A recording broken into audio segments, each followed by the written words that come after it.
അമ്മ ആക്റ്റീവ് ആണോ? സോഷ്യൽ മീഡിയയിൽ എപ്പോഴും കയറി നോക്കാറൊക്കെ ഉണ്ടോ? അങ്ങനെയല്ല, ആവശ്യത്തിന് വേണ്ടി ഉപയോഗിക്കും. ഉണ്ട്.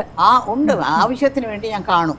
ആവശ്യത്തിന് ഈ ആർട്ടിസ്റ്റിനെ പറ്റിയൊക്കെ വല്ല തെറി പറയോ കുറ്റം പറയുമ്പോൾ എനിക്ക് മനസ്സിന് ഭയങ്കര ദേഷ്യമാണ്. എന്താണെന്നറിയില്ല, എൻ്റെ ചോരങ്ങ് തിളയ്ക്കാൻ എനിക്ക് ആർട്ടിസ്റ്റ് ആരെ പറ്റി പറഞ്ഞാലും ശരി എനിക്ക് ഭയങ്കര കഷ്ടമാണ്. അങ്ങനെ എപ്പോഴെങ്കിലും പ്രതികരിക്കണമെന്ന് തോന്നിയിട്ടുണ്ടോ?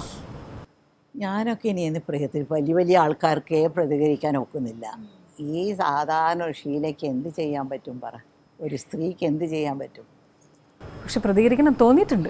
ഒരുപാട് തോന്നിയിട്ടുണ്ട്. ഈ വേഷത്തെക്കുറിച്ച് പറയുമ്പോൾ അല്ലേ, സ്വാതന്ത്ര്യത്തെ നമ്മുടെ ഇന്ത്യയെ പറ്റി ഭയങ്കര അഴുക്കാണ്, അതാണ് ഇതാണെന്നൊക്കെ പറയില്ലേ. ഇന്ത്യ ഈസ് വെരി ഡേർട്ടി എന്നൊക്കെ പറയുമ്പോൾ നമുക്ക് തോന്നും. ഞാൻ US പോയപ്പോഴേ ആദ്യം അവരോട് ഞാൻ ആവശ്യപ്പെട്ടത് എനിക്ക് അവിടെ ഉള്ള സ്ലമ്മ് കാണണം. കാരണം എന്താണെന്ന് വെച്ചാൽ നമ്മളെ മാത്രം കുറ്റം പറഞ്ഞുകൊണ്ടിരിക്കുക, അവിടെ സ്ലം ഒന്ന് കാണട്ടെ നമ്മൾ ഒന്ന് പറഞ്ഞിട്ട് സ്ലം കാണാൻ പോയി. ബ്ലാക്സ് ഒക്കെ ജീവിക്കുന്ന വൃത്തികേടാന്ന് പറയോ, അത്രയും വൃത്തി. നമ്മുടെ നാട്ടിൽ അത്രയും വൃത്തികെട്ട സ്ഥലങ്ങളില്ല.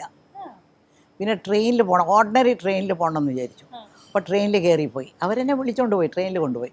പോയപ്പോൾ ആ ട്രെയിനിൽ മുഴുവൻ എഴുതി വൃത്തികേടൊക്കെ എഴുതിയൊക്കെ വെച്ചിരിക്കുക ട്രെയിനിലൊക്കെ. ആ കാലത്ത് ഇപ്പോഴെങ്ങനെയാണെന്ന് എനിക്കറിയില്ല, ആ കാലത്തിലുള്ള കാര്യങ്ങൾ ഞാൻ പറയും. ശരി. അപ്പോൾ എല്ലാ സ്ഥലത്തും സ്ലം ഉണ്ടാവും, എല്ലാ സ്ഥലത്തും ഉണ്ടാവും. ഇപ്പോൾ ട്രംപ് പറഞ്ഞിരിക്കുകയാണ് അവരുടെ സ്ഥലമൊക്കെ നന്നാക്കും എന്നൊക്കെ പറഞ്ഞിരിക്കുന്നു. അതിനെപ്പറ്റി നോ കമൻസ്, അത്രയേ ഉള്ളൂ.